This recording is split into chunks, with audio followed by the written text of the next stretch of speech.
Page 70, Liebestraum. Actually, it's Liebestraum number 3, and it's just a theme from It's gorgeous. I did a recording of this on my other channel. I'll try and remember to put a link to that, but if you really want to hear it played well, go listen to the pros play it. It's gorgeous. I like to talk about a few things here. It's a 3/4 time, and it has a 1-beat pickup, and that beat is in the left hand, but that's melody. The melody is here. That's all melodies. So that first beat in the left hand has to be a little louder because you want to bring out the melody, and then immediately the left hand's got to get soft for those chords, for those broken chords. It's one chord, so it's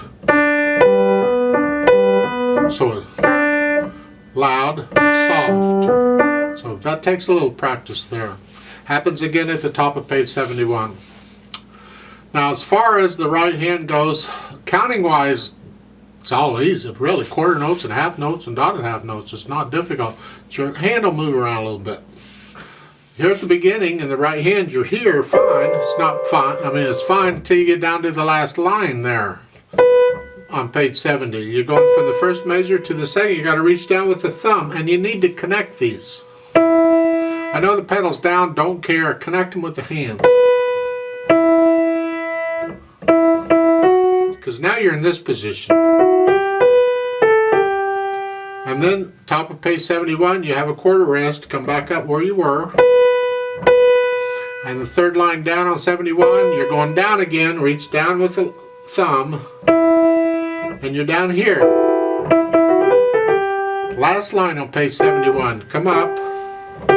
Again, we're back to that 2 different fingers on the same key thing.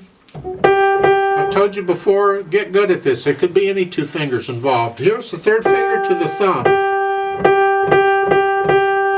So second measure, it's a 1 chord. And then the left hand does something, and then the right hand does this again, but it's an 8/VA, so it's up here. However, I want to change this slightly. If I take the last 4 notes in the right hand at the bottom there on page 71, I get this. That is a chord. It is a 1 chord, an extended position. That means we're extended out to the octave. And then we play the other notes in the middle. Well, the fingering for that chord is a 1, 2, 3, 5. So I'm recommending you finger these notes that way. Finger them this way. 1, 2, 3, 5. They want you to come over and do the third finger up here, and that is so unpianistic. I mean, there's times you may have to do that in really advanced music, but you're not going to do that if you don't have to, and we don't have to here. So there, use that fingering at the end. In the left hand, you got the chords. Big deal. And I'm just rolling this. I'm not using the fingers. I'm just rolling the weight, or rolling the hand. I'm transferring the weight from finger to finger. F sharp, remember. Then a D sharp in the second line. If you don't want to put a thumb on that, you kind of have to reach up and put third finger on the D, the last note of the first line. So you can do a second finger on that. It's a bit of a stretch, but you may have to if you don't want to put a thumb on the D sharp. Otherwise, put a thumb on the D sharp. And then second line, second measure, G sharp, B natural, G sharp, D natural. Oh, that sounds wonderful. And then for the third line, A, C sharp. You can do a 3/2 or a 4/2. It's up to you. Because you have a quarter rest coming off of here. You got time if you want to use the 4th finger again. Then at the end of the page, on page 70, it's F sharp D. And connect all these with the fingers. Then on page 71, the left hand's pretty much the same as page 70 until you get to the end. The last line, you have that broken chord again. It's a different pattern, but it's still the G chord, and it's a broken chord because it's not all at the same time. and then again. Then the last note, you got to come all the way down to here. You got a quarter rest to do it in. So while your right hand's doing that, while your right hand plays that D, that's where you're moving down to here. You don't have to concentrate on the right hand, hopefully, because you know what it's going to do. So you can focus on the left to get that move in there. There is a retardando on that.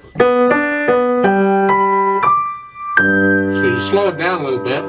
When we do the play with me, I won't slow down because the metronome doesn't slow down, but that's how you can do it. Dynamic wise, this is basically a gentle piece. So you're starting out sort of soft, and that's the melody. So decide how loud that is. And when you decide that, you just keep everything else under it.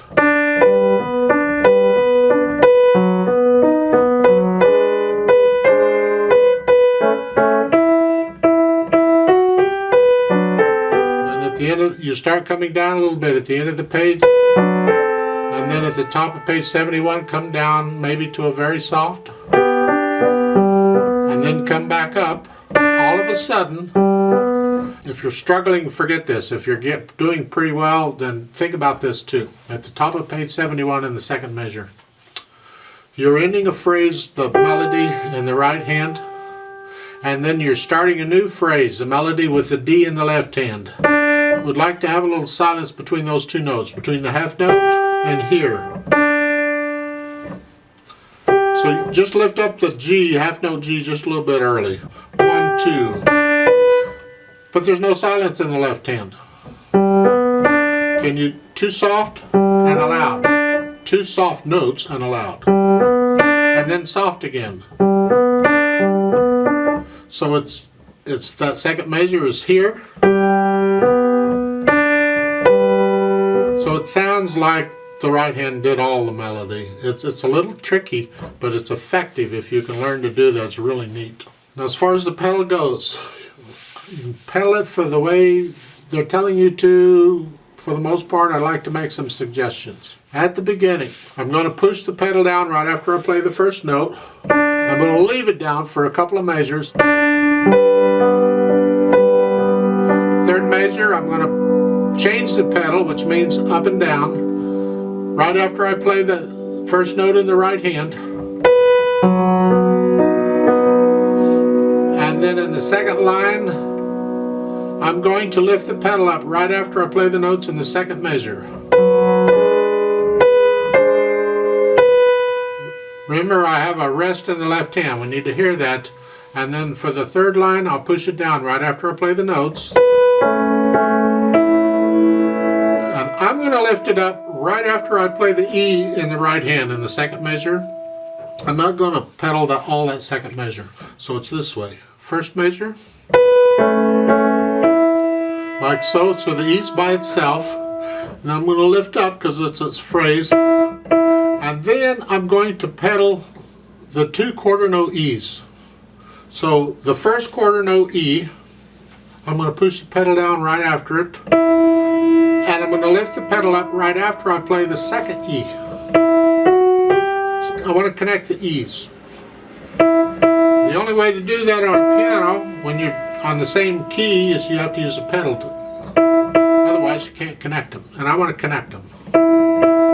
Only. That's the only reason I'm pedaling this. Otherwise I wouldn't pedal that second measure at all. So the first two measures of the third line is this way.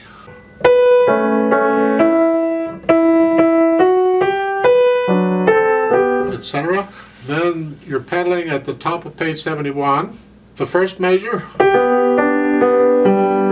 I'm going to lift the pedal up with the right hand. Because remember, we're going to lift the right hand up a little bit early so we get silence. So I'm going to lift the pedal up with the right hand. Otherwise, the pedal will cover up the silence, and I don't want that. So the first two measures, and I'm going to push the pedal down then right after I play the D. This is like at the beginning. It's a little tricky, so work on that part rather carefully.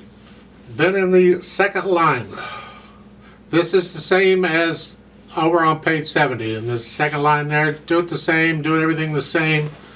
You get down to the third line. Again, this is similar to the third line, slightly different notes, but the pedaling's the same.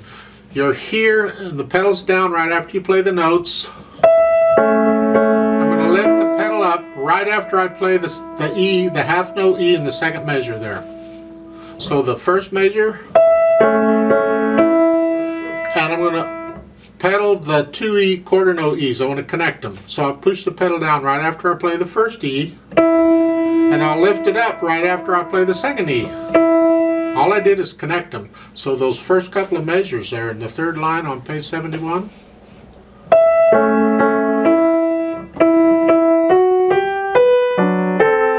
And then in the last line, you pedal the whole thing.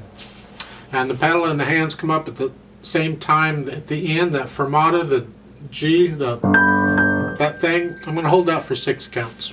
6 counts, yeah. There's one thing in here I think is an error, but I'm going to treat it like it's not, but I'm going to point it out. Over on page 70, if you look at the last measure of the first line, the pedal goes down at the beginning of the measure, and then you change it at the next measure, the first measure of the second line. I don't think it needs to be changed there. You can leave it down solid. If you look over on page 71, second line, first 2 measures, it's the same thing. They don't change the pedal there, and I think that's the way they probably intended. You don't need to change the pedal there. I probably will, because I'm going to follow the music of what it says, but I'm just telling you on your own when you're playing it, I don't think you need to change the pedal on measure 4, is where it is. The 4 with the box around, that's a measure number. So let's try this slowly together. You'll find all kinds of recordings of this to get an idea what it sounds like, but we're going to go really slow. So put your hands where they go, here, here, foot's on the pedal. Now there's a pickup beat, so I'm going to give it 2 counts and then we come in. So be ready. Ready, go.